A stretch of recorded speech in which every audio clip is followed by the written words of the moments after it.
So I would like to invite my co-chair, Brigadier H.S. Bhattoe, to talk on surgical planning to avoid and manage complications in geriatric spine. So please. Thank you. Uh, Thank you to all the organizers, NSSA, for giving me this opportunity to deliver this talk, and I'll take it further from where from after the enlightenment we had with Dr. Pathak, and I'll be talking mostly only about the lumbar spine in geriatric population, because I think including other parts will make it little too unwieldy for me. So I'll stick to only the lumbar spine. So lumbar spine is the commonest is the commonest region of the spine in the elderly, which has problems, and it undergoes gross degenerative changes. And it is, and not only that, it is symptomatic. It is also a common finding in the elderly, which may remain asymptomatic. That is radiological degenerative LCS. And back pain in the elderly is certainly multifactorial origin, and this is the principal symptom with which a geriatric patient comes to us with a spinal problem. And this may arise from distal degeneration, asymmetric load transmission, as Dr. Pathak has just touched upon it. And all these dynamic factors contribute to coronal and sagittal plane deformity, facetal hypertrophy. And together, the basic problem is, number one, and instability, and number two, the neural compression. So these are the two principal underlying the pathogenetic factors, and with which the patient starts having pain as well as neurological problems. So and of course, with passage of time, there will be alteration in the pain threshold also, and there will be some amount of central pain modulation. And these in the elderly, they often have comorbidities in the form of osteoarthrosis, knee and hips, cardiovascular problems, peripheral vascular problems, especially in the smokers. There will be pulmonary problems in the form of COPD, and diabetes and hypertension are universal. They are more of lifestyle, and they are more of ways of life rather than diseases. And of course, there may be osteoporosis, renal failure, hepatic compromise. And there are quite a few patients who are coming following lumbar spine surgery, the previous lumbar spine surgery, which may be instrumented or non-instrumented. And they may have coexisting cervical spondylotic myelopathy also. And many of them will have diabetic neuropathy. So you have to sift through the symptoms, that which are the symptoms which are because of the spine problems or because of the coexisting problems. So this is how many of our patients come to us, that is back pain in the elderly. And obviously, with the presence of comorbid condition, there will be gross reduction in the quality of life and their mobility. And this is where we have to take decision about the intervention, the extent of intervention, and what should be the intervention. And this is our small series of these patients. Majority of the patients are presented with back pain and radiculopathy. There will be some patients with claudication also. Restricted ambulation is universal, and few of them will have wasted legs and foot drop. And scoliosis is foreseen in about 50% of the patients.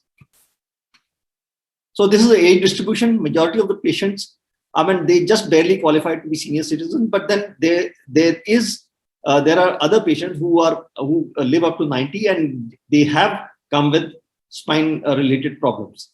And if you see this is the number of patients who come with back pain, and this is the percentages. So you can make out that back pain, radiculopathy, claudication, and restricted ambulation, these are universal symptoms in this age group. So how do we, and what do we have to offer them? So we analyze them and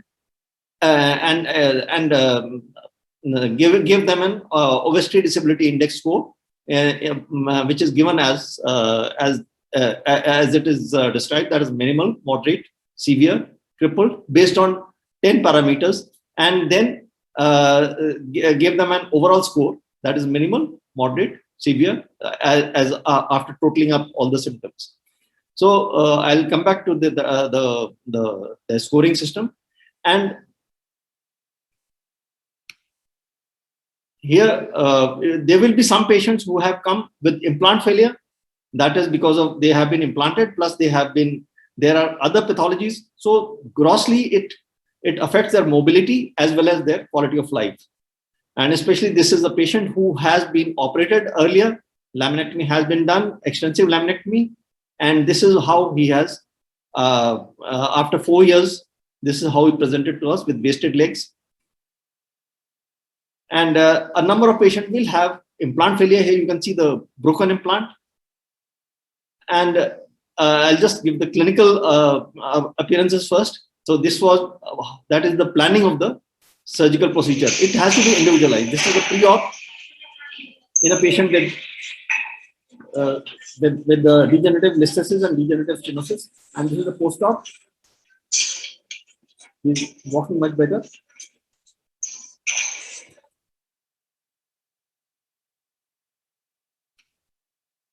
So this is how we have to make the planning so that we can make a decision which will benefit him in the light of the existing comorbidities. The patient could be having a cervical problem like this, and along with the lumbar spine problem like this.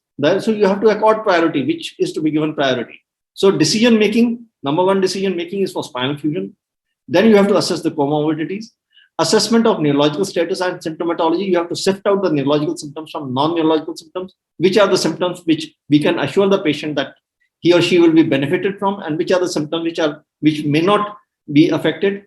And then we come on to imaging, in which dynamic radiographs, they play a major role. MRI to see the extent of stenosis, NCCT and 3D CT. This is for surgical planning, and of course the pedicle morphometry. Here I will admit that I am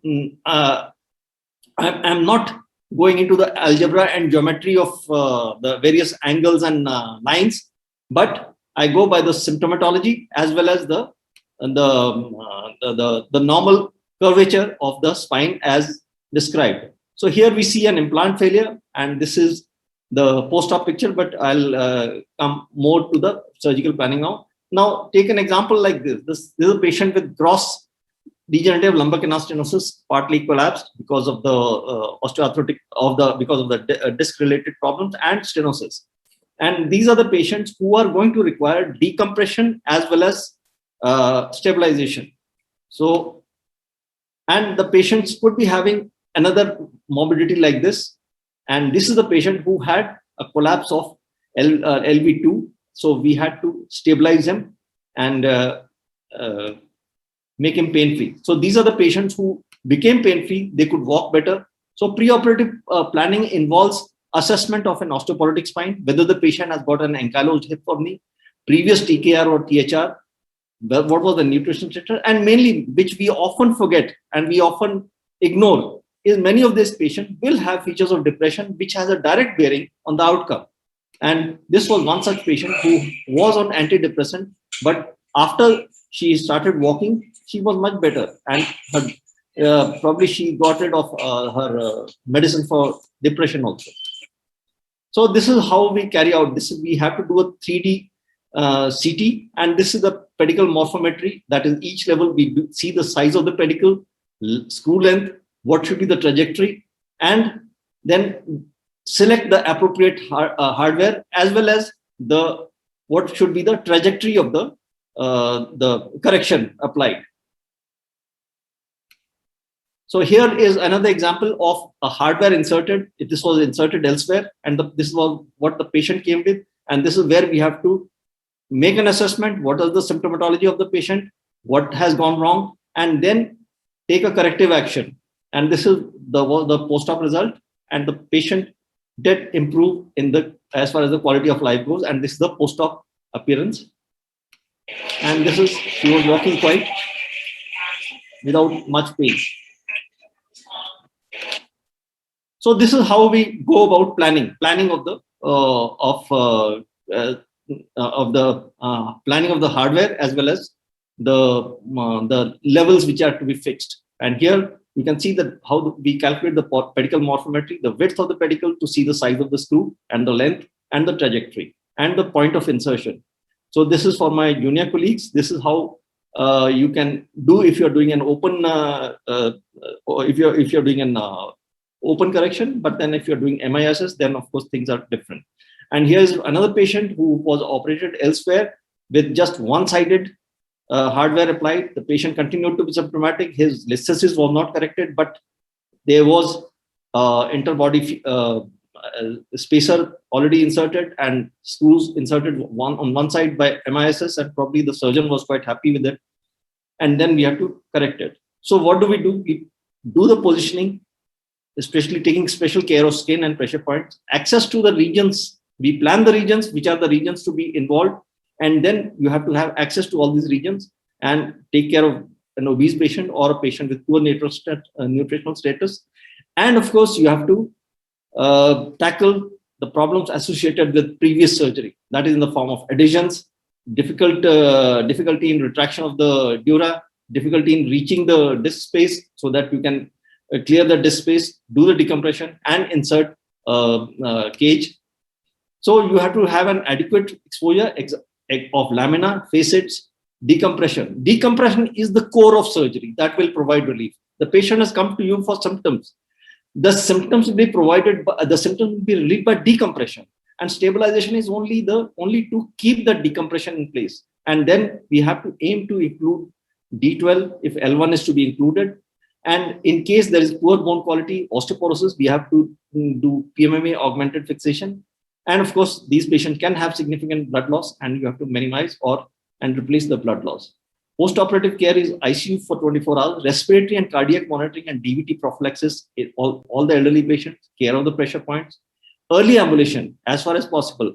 We don't believe it. I mean, we are not asking for day zero ambulation, but after 48 hours, we definitely put them on put their feet on the floor and ask them to move, and which they do with lumbar support and adequate analgesia.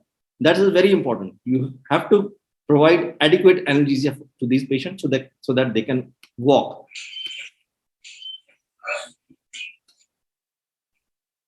So this is the post-op imaging. This can, after the fixation is done. And what happens to the quality of index? Quality of index, majority of the quality of life index, that is majority of the patients who were bedridden or crippled move to the mild or moderate category. And this is the red is the preoperative that you can see, but at the orange, most of the patients have moved to the mild or moderate category. So they did have remarkable relief with the operative intervention, as well as this relief was persistent for almost 2 years till that is the time of follow-up.